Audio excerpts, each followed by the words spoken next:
Welcome, everybody. Thanks for popping over to this Zoom room. If you've been in Laureen's talk right before this, we'll be bridging some information from hers, but if not, it'll be fine too. I'll just review some things.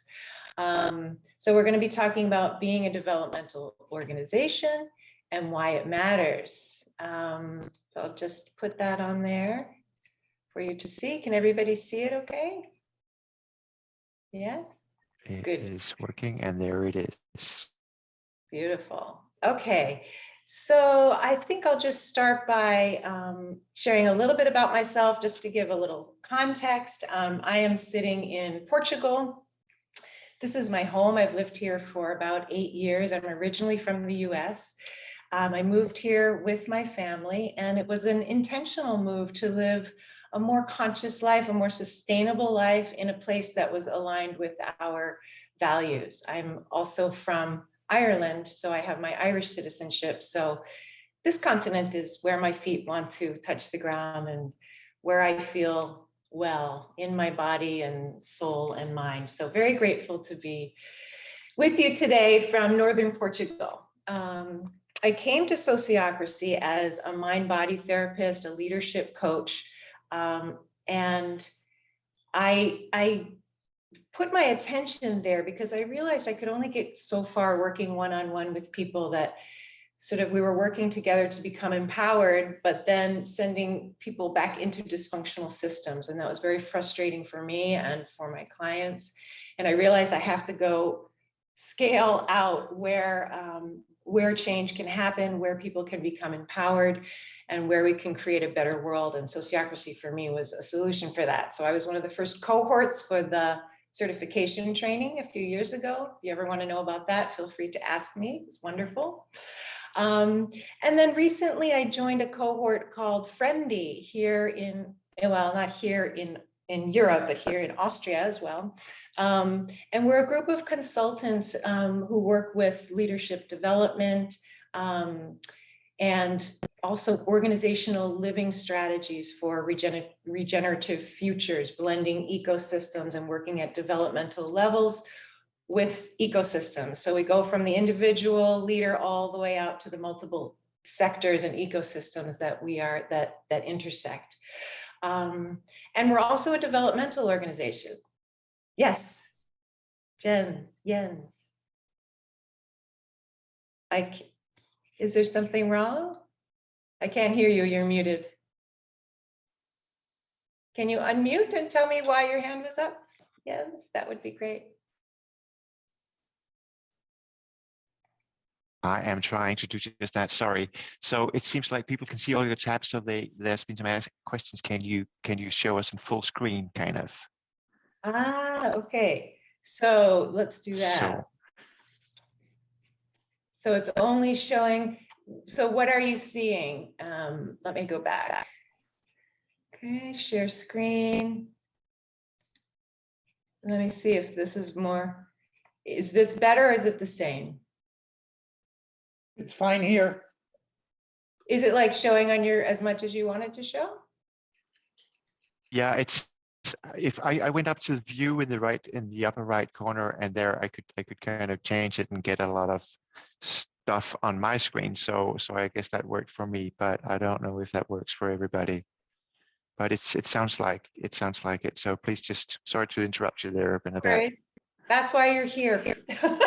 Wonderful. Thank you for that. And thanks for whoever, please do ask for what you need as we take off together here. Okay. So anyway, I was just saying that Fraendi is a developmental organization. So in the second part, I'll be talking about some of the more specific things that we do and all the learning that goes on there. So you'll get some specific examples and not just concepts. Okay. So I wanted us to take a space before I dive in. This is a picture of the sky this morning. So right now we have an alignment of planets, if you can see that well. Yes, and I thought, let's just kind of ground ourselves in just not just looking at the screen, but what's happening in the larger cosmos that we are a part of. And if we could take a moment, to me, it feels like it's an auspicious moment that we're gathered here together, talking about such sort of progressive ideas, all from a desire to make a better world. And for me, that feels like a privileged place to be, that we have the time and space and technology to be here together. And so many parts of the world and people in the world don't have that going on right now. So I'm just sort of acknowledging my gratitude to be here with you. So if we could take a breath and maybe just tune into that alignment, that maybe we're all lining up, maybe as the planets line up. And then remember or recall what pulled you here, even if it was just 5 minutes ago you decided to come here. Acknowledge that choice, that there is some kind of alignment for you, even if it's not clear yet. And then I invite you to put in the chat where you are, where your feet are touching the ground, and what's on your mind or in your heart around the topic of developmental organizations. I'm going to leave this on the screen while we take a minute to do that. Let me see if I can pull up the chat to see better. Yeah, I can, but you can probably see it too when I do. No, that probably will work.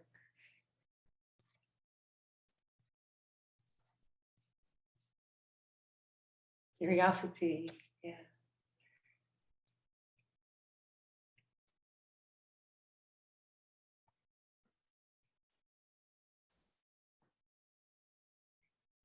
And breathe.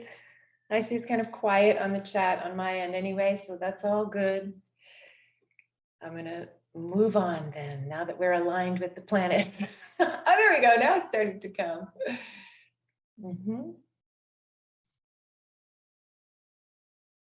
Great. All right. So I'm going to start to move on now that we have a little bit of space.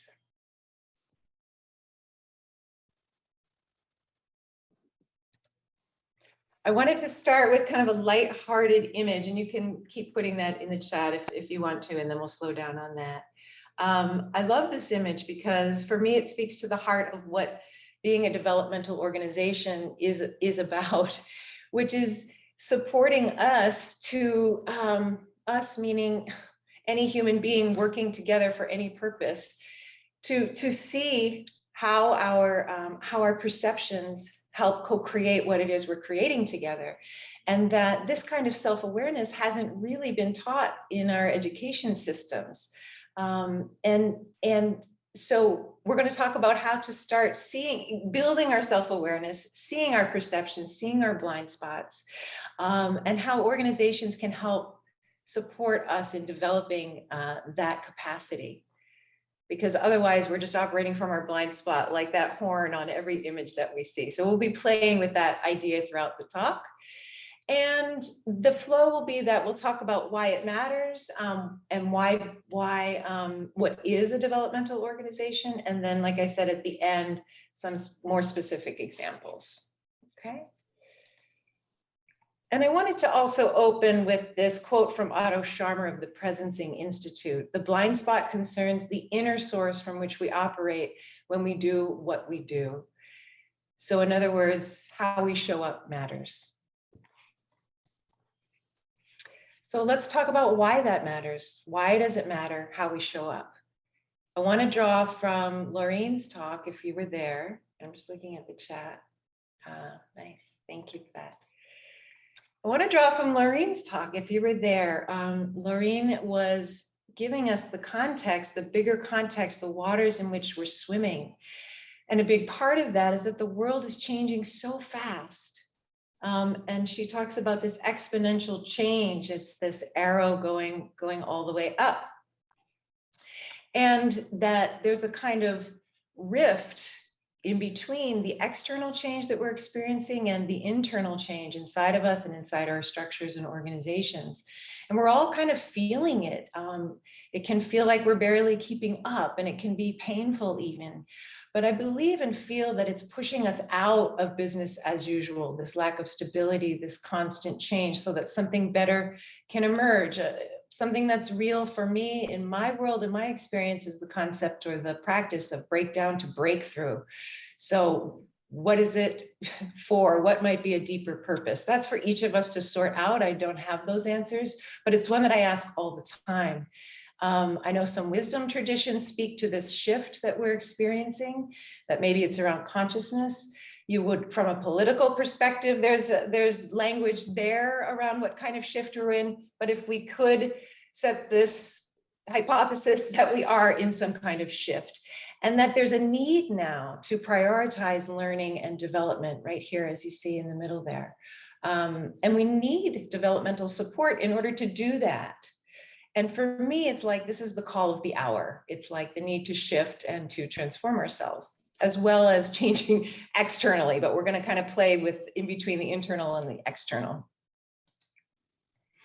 So again, as Laureen illuminated, in this kind of shift from one paradigm to another, whatever paradigms you want to sense into that makes sense to you, in order to meet those challenges, and even the challenge of exponential change, we need to learn fast and sort of exponentially. And that's going to happen through adapting and evolving, and it will happen through doing it together, is also what a lot of researchers are saying now.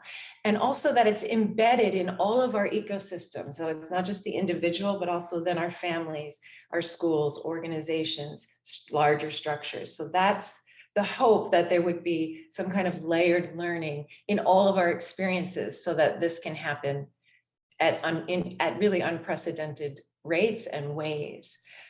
So the proposal is that all these places that we live in and put our attention in can become places for us to develop ourselves.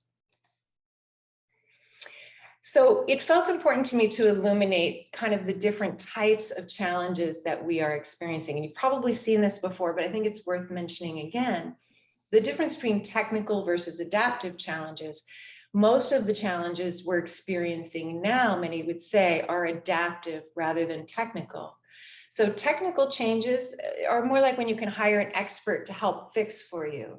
It can be something even like changing an email system. It's something that you can acquire knowledge externally and change from A to B. You can figure it out. Usually it's more clearly defined.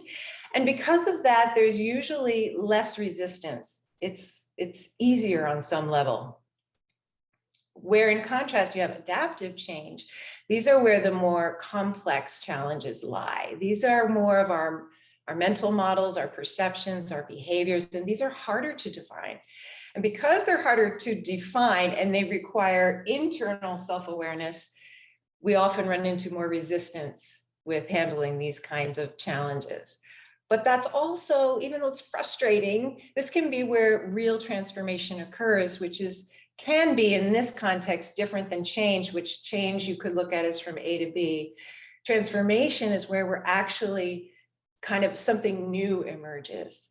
And that feels important to me because that's kind of what we're needing in these times, is the emergence of solutions that we haven't even thought of yet. So I wanted to spend a minute to talk about this, what I call the invisible culture. These are where the adaptive challenges live, and they're mostly unconscious, as I said, in that iceberg kind of image.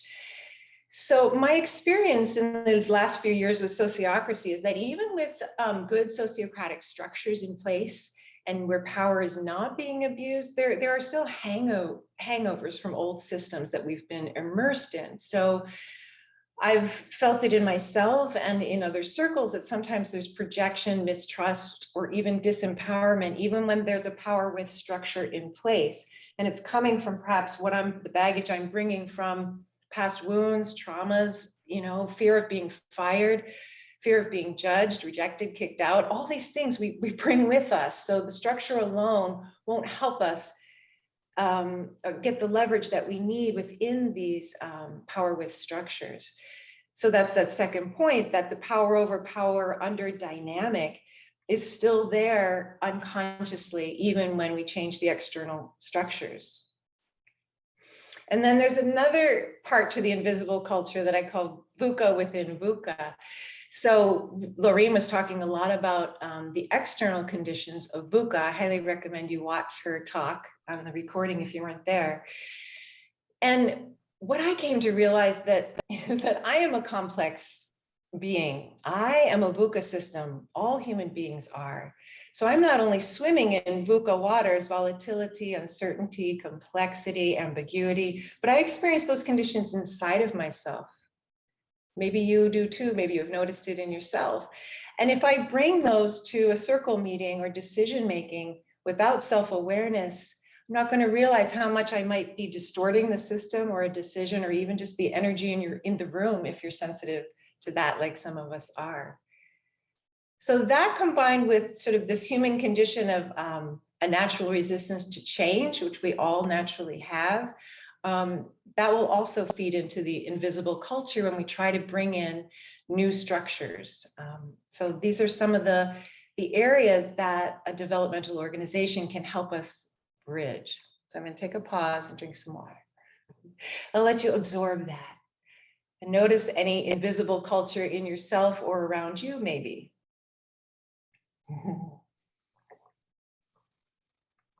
Okay, and we'll pause soon for check-in, but let's keep going. So what's next here? So the proposal is we blend these external structures with developing our internal capacities in layered ways within organizations, within the structures that we have. And then it becomes like the two pedals of the bicycle. Then we can really make some movements. If we tip too far one side or the other, we're not going to get the traction we need. And I feel that we're all feeling like we need to get traction. So it's like bring in any help that we can get to the movement of creating the world that we want. So let's see. So the next place we'll go, we're going to talk about what is a developmental organization. And then after that, we'll take a pause to check in. So let's start with, this is, I'm going to be referencing Robert Keegan and Keegan and Leahy from the book, And Everyone Culture. I'll put it in the resources in the end if you haven't heard of it.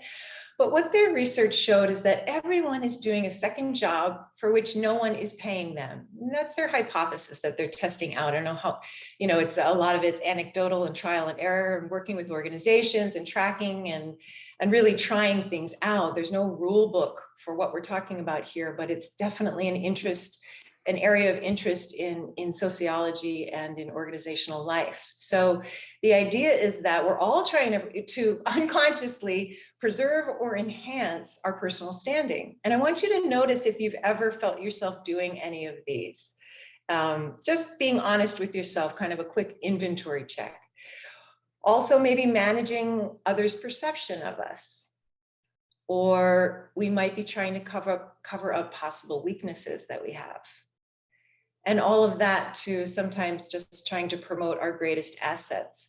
Now, I know when I started working with Fraendi, it was about a year ago, these all came up for me. I mean, and I do a lot of inner work, but once you're in an organization or once it really matters, once you're in a team, once you want to belong, you're even more passionate about what you do, let's face it, even if you're not passionate about what you do, work is personal.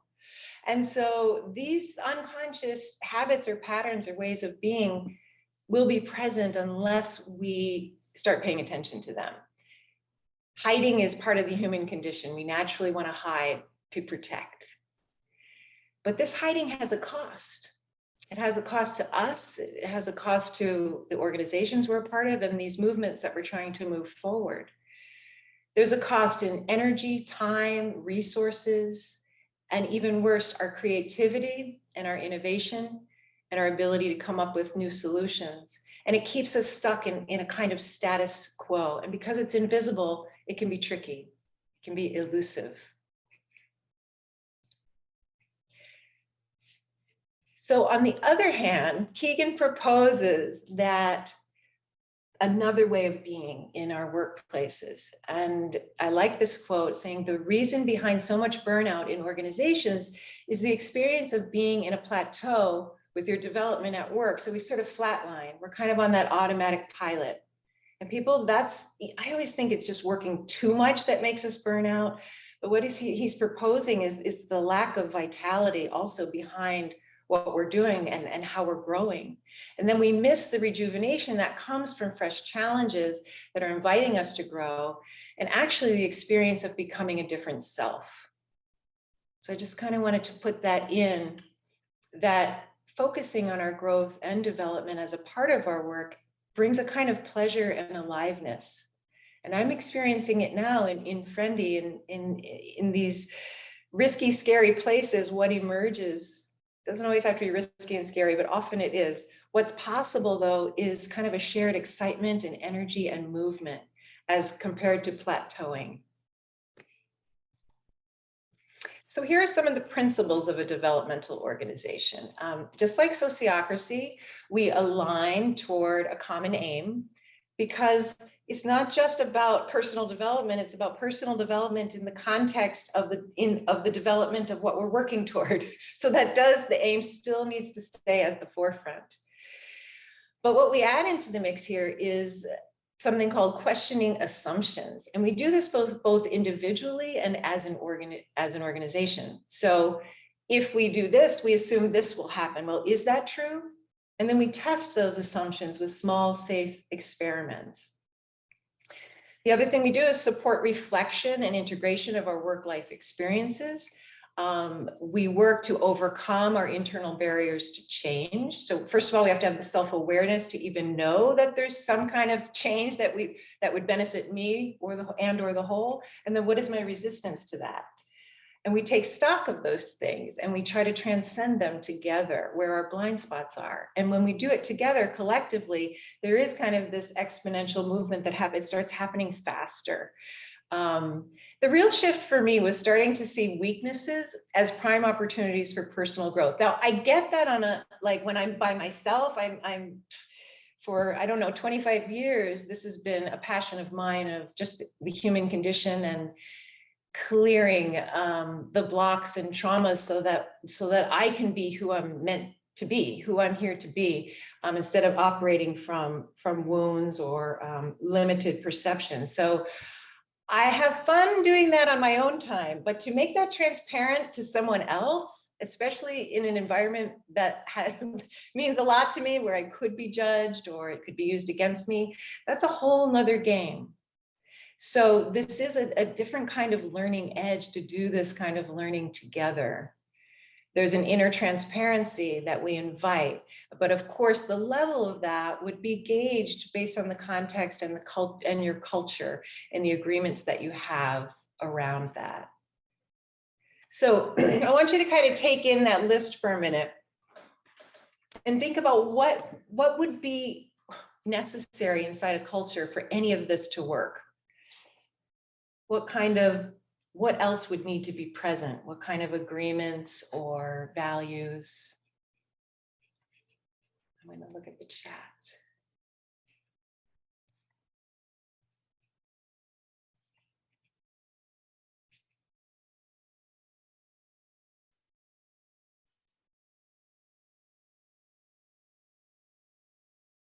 So what would need to be present in the room for this to work, for you to share a weakness that you might have or a learning edge you're working on?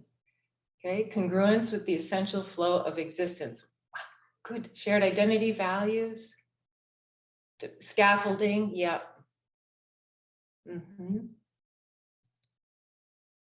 Inclusivity, openness. Yes. Empathy. Absolutely. Not getting frustrated with the slowness. Yeah, it can feel slow. What do they call it? Keegan calls it secondary gains. You get like the slowness of exercise, going to the gym, but then you get the secondary gain of stronger muscles that give you more stamina later. It's a similar kind of principle of secondary gains. Willingness to make room for new ideas in your own paradigm. Absolutely. And Pamela just landed on something that really feels at a core. They're all super important. Courage, yes, absolutely. Yeah, it can be scary. So to wrap up this section, I'm going to highlight what Pamela brought out, just because also for me, it's at the core of everything that of all that must be present in the room is trust. A culture of trust must be cultivated for any of this to work. And I mean, it has to actually exist, not just be a value or given, you know, lip service. And it's got to be explicit as well in sort of the agreements and conditions that you set up to be a developmental organization or team on any level. This must be present for this to work. Okay, so with that, I actually did throw in another slide right at the last minute. This is hot off the press. So I'm going to go there, even though I wanted to kind of bask in the trust question for a little while. This is hot off the press from a live workshop in Hamburg, Germany yesterday with Robert Keegan. There you can see him at the bottom of the screen. And I thought this was really relevant for us today, so I threw it in. Everyone can see. Yeah. Okay. Let me know if anything needs changing or adjusting. So growth at work. So what he's highlighting here is how the 20th century answers and the 21st century answers. So the way we looked at growth before in organizations, it would be for just high potential senior leaders, for example, and now for everyone. Okay. Before it would have been, you know, offsite kind of things, limited, out of context coaching. Now it's together at work. Okay. And every day embedded practices, not just at special times. And the other big difference is that growth at work used to be associated, kind of loosely coupled with business initiatives, but really kind of separate. And now with a developmental organization, it's tightly woven in and coupled with the business imperatives, not separate. And we'll talk a little bit more about that. So it's basically creating, yeah, places where we can flourish. So before we go into the next section of being a developmental organization, I'm going to stop share and take a look. What happened? I did something weird. Okay, so does anybody have anything they want to clarify before we go into some more specific organizational examples? Or any comments? Or well, it could take about 2 minutes for this, so let me know if anything on your mind.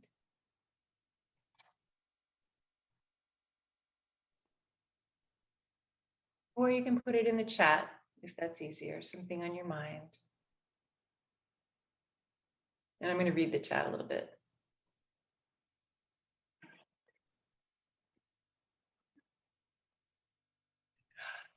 Thank you. Karen sending me a message, yeah, about using the word blind to mean not knowing or unaware. I really appreciate that. I remember someone bringing this to my attention in the past, and then I forgot. And you know, I like that Otto Scharmer quote. So really, thank you for calling that out. I'm going to shift my language, and I really appreciate that, you bringing that to my attention. And I hope that wasn't like, I know you sent it directly to me. I hope it was okay to bring that to the group because I thought it was a good reminder for all of us. And forgive me if that was wasn't your intention for me to share it in the space. Okay. Yeah. Okay. Thank you. So I'm looking at the chat. Yeah. Sensitivity to external forces. Yeah. Mm-hmm. Dead angles, like places where we can't see. Yeah. Love finding language. It's so difficult, so tricky with this invisible realm. Words get difficult. Okay, so it's the bottom of the hour. I'm going to keep going. I'm so glad we paused. Woo! To get some of those things cleared in the room. Okay, so I'm going to start sharing again, and then there will be time for some questions and discussion at the end, or if you prefer breakout rooms, we'll kind of decide in a moment. So we'll go. All right, so I'm going to share screen again. Let's hope that this works well. How's your view? Is it good? Yes, I got a thumbs up from Roger. Thank you. Yes. Jen? It's good. Good. Okay, wonderful. Okay, so here we go. Back in the car driving. So I wanted to bring, you may have heard of this organization called Inner Development Goals. There's actually a conference this weekend in Stockholm on this. And the motivation behind forming this organization is that when we're facing challenging tasks, challenging times, there's a need for a range of cognitive and social emotional skills and other qualities that go beyond what most people normally learn in schools and higher education. And the inner development goals show these skills and other inner qualities for individuals and organizations to kind of set up a framework. And it was done by polling, doing lots of surveys, pulling lots of different organizations and thought leaders together to try to come with a common framework, which we'll look at it in a minute. It's still going to be limiting. It won't cover everything, but it gives us maybe a starting place to build on. And it's connected to, so it's called IDGs, Inner Development Goals, and it's connected to why this is important to develop the inner capacities to build a sustainable world, connect them to the SDGs, the Sustainable Development Goals from the UN. So I personally found it exciting to find some more mainstream bridging of internal skills for sustainable development, that how do we co-create a sustainable regenerative world, and that we must look within as well as without and take action as well. It's not just about this, okay? So some of the framework, just to give you a taste of it, there's 5 categories, and within those 5 categories, there's 23 skills and qualities. The first one is being, relationship to self. The second one involves thinking and our cognitive skills. The third one is relating, caring for others in the world. I have someone on, can you see those red lines on the screen, anyone? So, wow, amazing. So it looks like someone can draw red lines on the screen. I don't know where that's coming from, but someone's in our space. Wow, cool.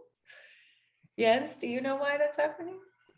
I don't know. I have no idea, but I can see them too. I've never seen that before. Okay, well, welcome, red lines. Yeah. And the fourth one is collaborating, social skills, and the fifth one is acting, driving change. So again, I'm not going to go into detail, just wanted to point you toward this, and I'll give you a link at the end. Pause there. All right, here we go.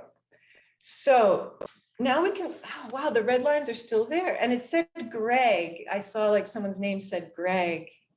Should I stop share and come back in, do you think? The red line. Just a second. I get information from Ted here, so I can try and make him co-host, and then he can, or host, and then he can fix it. So I'll look into that. Okay, great. Thank you. For now, we'll just welcome the red lines as a secret message that we don't understand yet. Yes, exactly. Right? Okay, so again, I talked about those two, the two pedals of the bicycle as being external structures. There they go. Thank you. External structures and internal capacities. So I'm going to talk a little bit about what we're doing at Fraendi as a developmental organization. And actually, I would say we identify ourselves as a self-organizing developmental organization, or an SDO.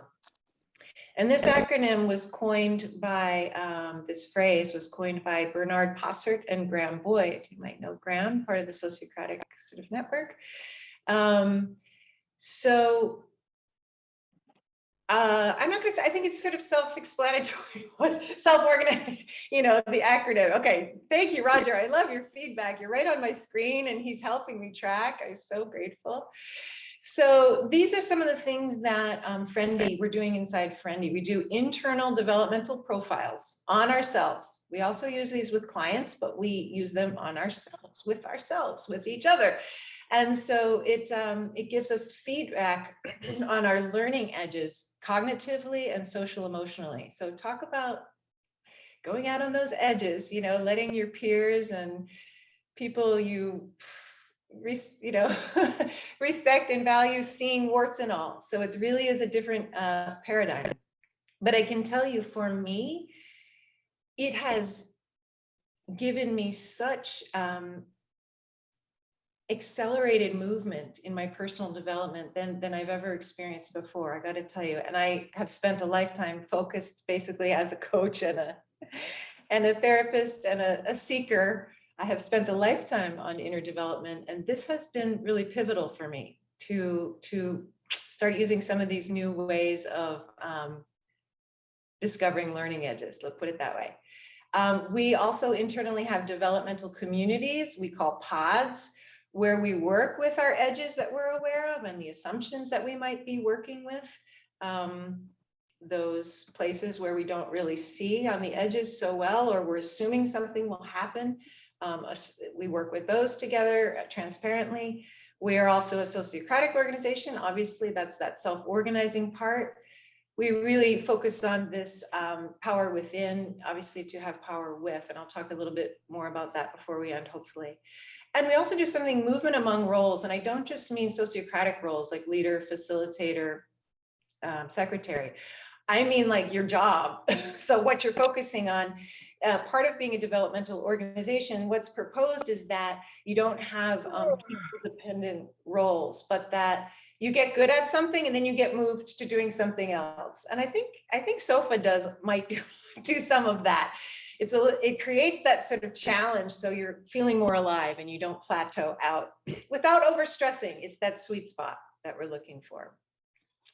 And again, one of the principles is that there's that we practice is, and it's from Keegan and Leahy from the book, is like nothing extra, that bake these practices into the culture. It's not extra time spent, outside of work. They're just embedded with inside meetings, everyday culture. Let's see if there's anything else I want to say there. I don't think so. Okay, so basically we're creating the conditions for development. Okay. So here are, I have more detail. Okay, good. Remember what we have here. So here's some of the laundry list of some of the practices that we bake into our culture. And we really do call them experiments. There's no rule book for this. This is really pioneering stuff. And we're creating, not we, Fraendi, or me, we as a collective, and whoever wants to swim in these waters, we're creating this. We're making it up as we go, really, and through experimentation and then iteration and feedback, just like sociocratic ways. The first section really talks a lot about trust building and connection, obviously like sociocracy with rounds and check-ins, having open sharing and reflective moments, encouraging vulnerability as appropriate and self-gauged. Obviously, there's no expectation or pressure. Basically about nurturing community. Another thing that we do, though, in this next section is naming developmental tensions that might be in the room, like I'm feeling an edge around this. And it takes a little while to get used to, but when someone's modeling it, it becomes easier. And when you see that it was safe, not only safe to do, but that, wow, we make so much more progress when they are named instead of not named. You build your courage with time. We also consciously work with polarities. We call them out and explore them. I mean, one of the polarities, and I know that's very sociocratic as well, so there's a lot of bridging here. One of the polarities, in Fraendi we work with all the time, is being emergent and having structures. And, we don't always do it well. I was going to say, it can get messy. It's like we want to be emergent and fast and agile, but yet we also need structure. So how do we do that? And sometimes we feel polarized around that. And so we're always calling it out. We're partners in each other's developmental growth. Like I said, asking for accountability and feedback, very sociocratic, but it's going to a deeper level of sociocracy. Also, it's baked into all layers of the organization, not just for some. And another really unique feature at Fraendi is that we build in value for our work on our development. We have an internal value exchange system and a very unique way of handling money. And at some point, we'll put out a case study on this. We're still very much in experimentation mode, but we do build in value. When you ask for your contribution request, There's places to name where you brought value around development and value to the culture. And lastly, just to walk the talk, obviously, and that's what we're trying to do. So let's keep going, just about 5 more minutes, and we'll go to questions. So then that was all internally. So then we walk the talk, bringing it out to our clients. It's like an infinity sign, working within and then bringing it out to others. So again, the developmental profiles, we work with clients, bringing that to them, bringing them feedback on their learning edges, and then how to move forward through developmental coaching, developmental learning spaces or pods, as they might want to set those up. We help facilitate those and then let them just take off on their own inside the organization, so they're not over dependent on any one person or even a consulting model. It's all about empowering the client. And then there's these last 2 bullets I just wanted to include because they're really unique and they really do relate to development. And this is this culture mapping process that we do. There's something called cultural due diligence. And what we can do is kind of help people, I had a note about this. I wanted to just, it really helps when you're want to manage like more dynamic, large scale cultural assessments. So I have an example of that, and I wanted to just tell you really quick. So we worked with a client who was one of the companies who were helping build a tunnel between Switzerland and Italy. And they were really concerned about the 2 cultures of each of those divisions. Obviously, would it work? And what would be some of the blocks to moving forward productively? And so we did a culture mapping process, and it's all through stories, because we have found it's the most holistic way to invite in kind of warm data, to use that phrase from Nora Bateson. And through this culture mapping process, we discovered that the issues weren't really they were very much culturally compatible. The issues were really with the combined senior leadership team. So without disclosing it, so it just can reveal a lot. The stories really reveal that invisible culture that's there. And then we feed that also into a platform. So we have an app and a platform that can track these stories and help an organization to track and grow and develop what's happening in their culture through stories. I think that was it. Okay, so just wrapping up, bringing us back to our rhino,